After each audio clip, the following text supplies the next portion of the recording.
That's right, folks. That time again to get ready for another exciting U.S. history exam. And I'm here to help you through it. Today we're looking at the Progressive Era.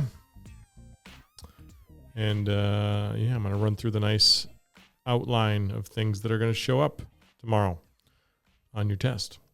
So first of all, the goal of the Progressive Era was to do a few things. They wanted to get rid of the corruption in the government, which existed in a lot of different cities around the country with political machines.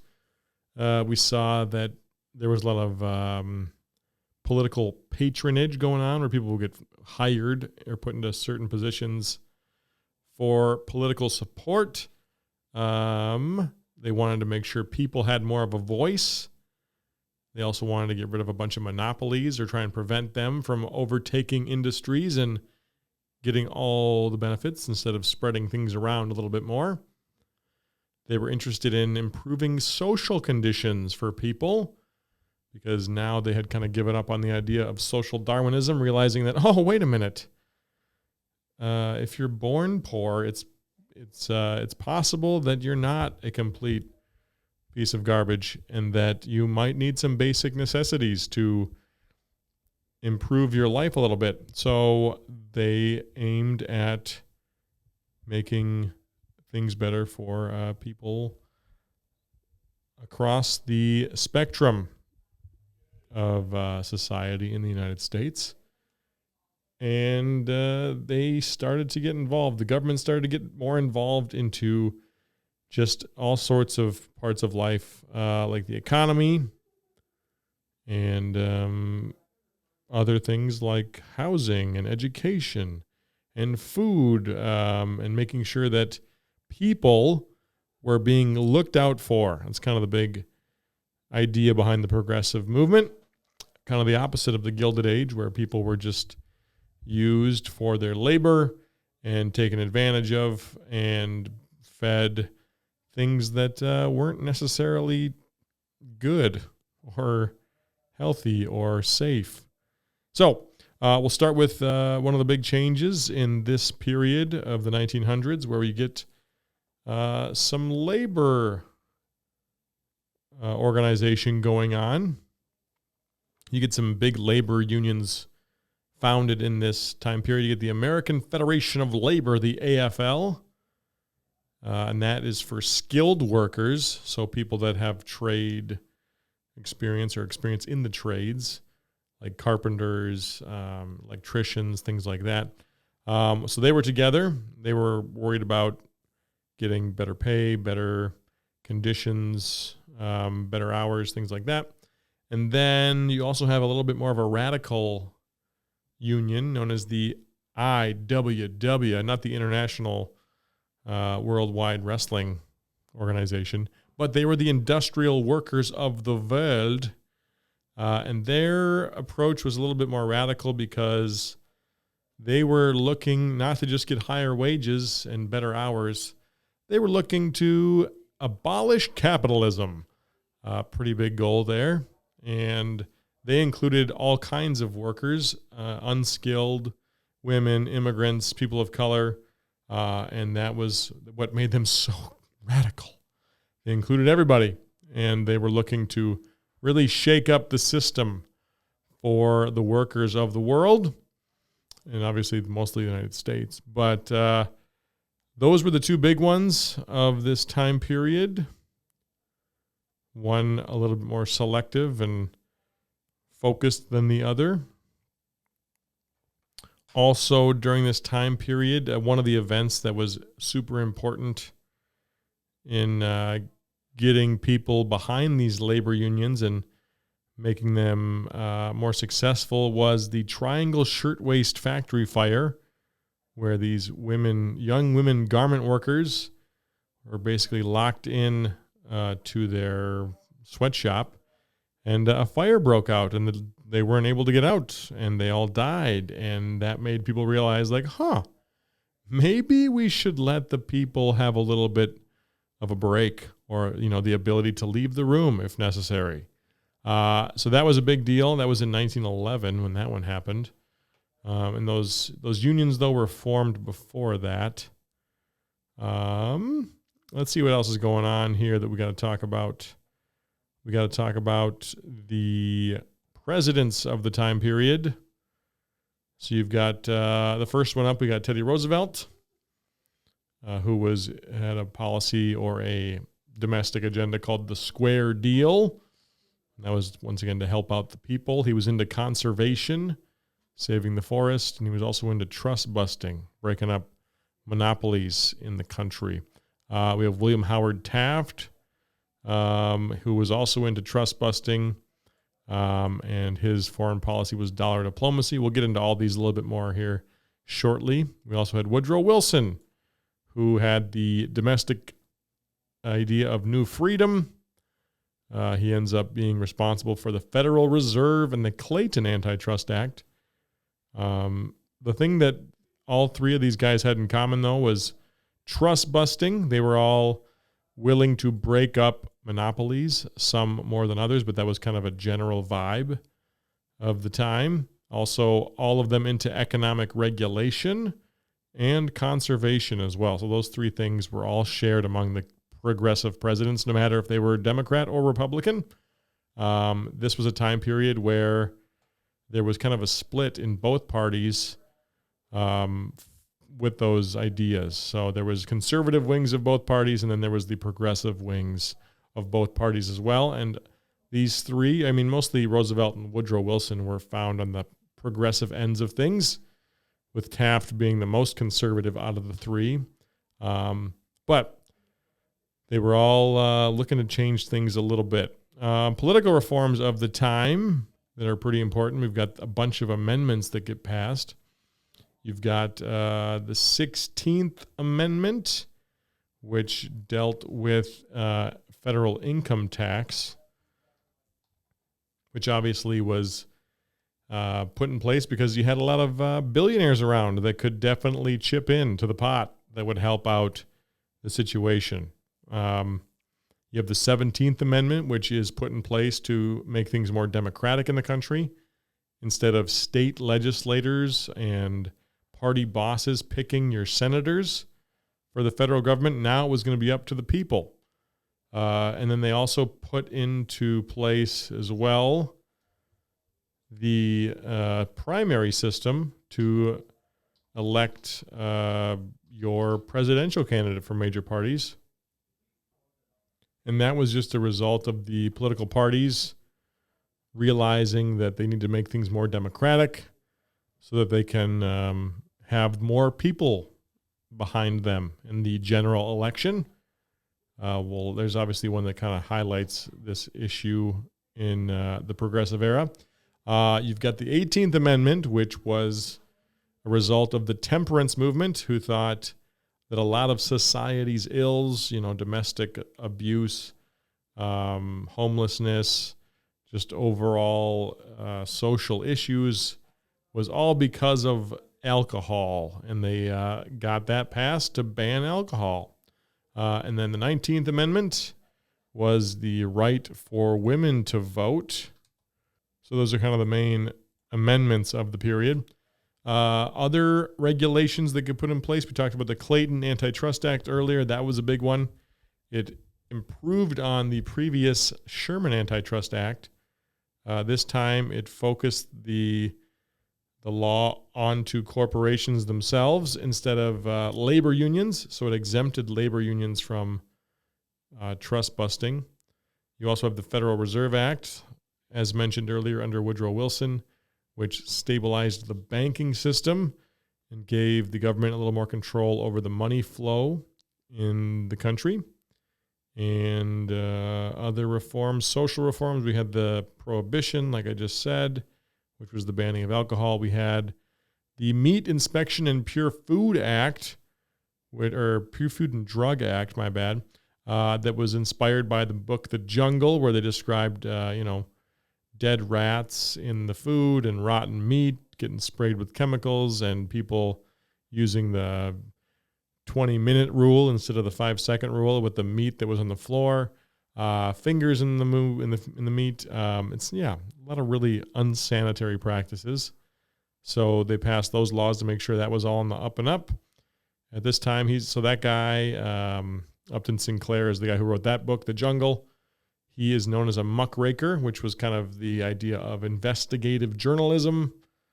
Other people in that vein, as they say, were people like Jacob Riis, the guy that we looked at last chapter, who exposed how the other half lives in urban poverty. And then there was also Ida Tarbell, who explored Standard Oil and their monopolistic practices, which got broken up by... It officially was broken up by Mr. Taft, but Mr. Roosevelt was the one who started the process and ended it with Taft. That brings me to the one election where all three of the major progressive presidents of the era face off, along with a socialist. So you got Woodrow Wilson's the Democrat, Theodore Roosevelt runs as the progressive or bull moose candidate, and Mr. William Howard Taft is the Republican, and Eugene Debs is the socialist. And the result of that election, of course, is Wilson finds himself victorious because Theodore Roosevelt entering the race splits the Republican voters. And that was the one that was interesting because that was the first one where the Republican Party started using the primary system to pick their candidate. But they didn't use all the states, so there was like 12 or 13 states who were voting for their political candidate, and Roosevelt won all of them. So when they got to the convention, what happened was the party bosses of the Republican Party just gave the rest of the votes to Taft, even though clearly the Republican voters wanted Roosevelt. So that led to the third party run of Mr. Roosevelt. He took second, by the way, behind Woodrow Wilson. Taft was third, Debs fourth as a socialist. Theodore Roosevelt also stole some of those voters as well because he took some socialist ideas. But as a result of that, we got Mr. Wilson as president. With that, though, I want to make sure I cover their foreign policies like I talked about in class today. Roosevelt, of course, known for his role in the Spanish-American War, which took place before his presidency in 1898, where the U.S. successfully defeats the Spanish and takes over Cuba, Puerto Rico, Guam, and the Philippines. That was kind of our first trek into imperialism and then establishing places around the world that are under our control. So he's a part of that war. He actually is a part of a volunteer force, like I talked about. And as he becomes president, he develops his foreign policy, which was big stick diplomacy, where he thought, having military strength and showing military strength was important to enforce U.S. interests around the world. He did that, of course, by parading the Great White Fleet around the world, which was the U.S. Navy, just to show like, hey, look at our boats. We got some big boats, guys. Just check. Just if you didn't know, they're pretty big. And so he drove those around the world, not himself, but he sent them around the world on kind of a sightseeing tour to show everyone our strength. He also developed the Roosevelt Corollary, which was an extension of the Monroe Doctrine, where he promised that if there was some funny business happening in Latin America, the U.S. would be there to take care of things and to stop the Europeans from being in there. The one example of that was Dominican Republic. They were in a lot of debt to either the British or the French, I can't remember. But they didn't want the Europeans coming over to take it. So they ended up invading or kind of taking over Dominican Republic and dealing with their economic situation, paying off their debt so that the Europeans would stay away. And as Taft comes into the presidency next, he develops something called dollar diplomacy, where instead of military intervention in places, he would use the military to protect American economic interests, specifically in Latin America. I think I said it was Nicaragua, where the U.S. had a fruit company, and that was pretty beneficial to the U.S. economy and people. So when things were going bad there with leadership and revolutions and kind of just in general civil unrest, the U.S. sent troops in to keep things American friendly. They put a guy in power that was an ally of the U.S., and they also kind of stuck around to make sure that things were stable so that they could make as much money as possible by taking things out of the country. So that's dollar diplomacy under Taft. And then Woodrow Wilson has moral diplomacy, which basically said he would step in whenever democracy was being threatened. And he went into Mexico, most famously, to do that when the Mexican president was assassinated. And this other guy took over, Huerta. And when that guy took over, Mr. Wilson didn't like it because it wasn't very democratic. So he went down and took over the port of Veracruz to stop the Germans from actually sending them weapons. And then he supported the opposition, which eventually took over the country. And the guy who was the dictator, or kind of military guy who took over, Huerta, resigned, and they got the other guy in charge. And he also used that argument for World War I, which is where our foreign policy takes us at the end of the progressive movement, because he believed that it was for the good of the world and for the democracies of the world if the U.S. got involved to secure democracy. Looking at the questions here, one of the things I definitely included was the attempt to stop child labor during this time period. So during the Gilded Age, we saw that corporations and factories were using children to do the work, and they were able to pay them less. U.S. government steps in to pass the Keating-Owens Child Labor Act, which said, kids couldn't do that. However, when the Supreme Court ruled on the issue, they said, they most definitely can. And they found that law was actually unconstitutional, protecting the children, unconstitutional. Kind of a wild moment of the period. Also, Henry Ford, important during this time period, who develops the assembly line, which super important because it revolutionized the idea of mass production, and they were able to make a bunch of cars, the Model T most famously. And by building or putting together so many cars so quickly, they were able to make cars more affordable for Americans. We talked about that. All the questions on this test are going to be multiple choice, by the way. Theodore Roosevelt's Square Deal, I mentioned that. Make sure you know that was basically to regulate big business and also protect workers and consumers.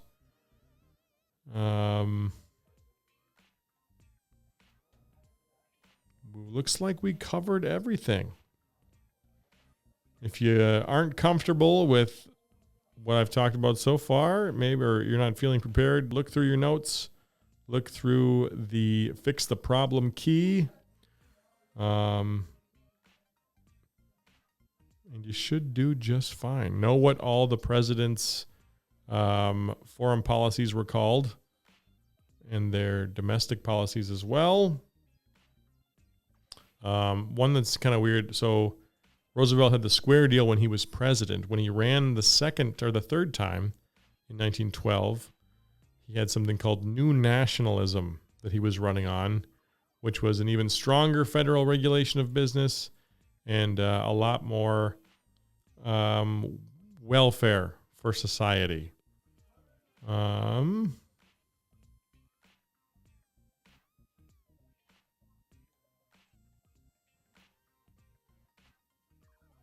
We did it. Also, at the end of the day, a lot of these reforms set the stage for another era that was coming up, and actually inspired the cousin of the guy that kicked off the progressive era, Mr. Roosevelt.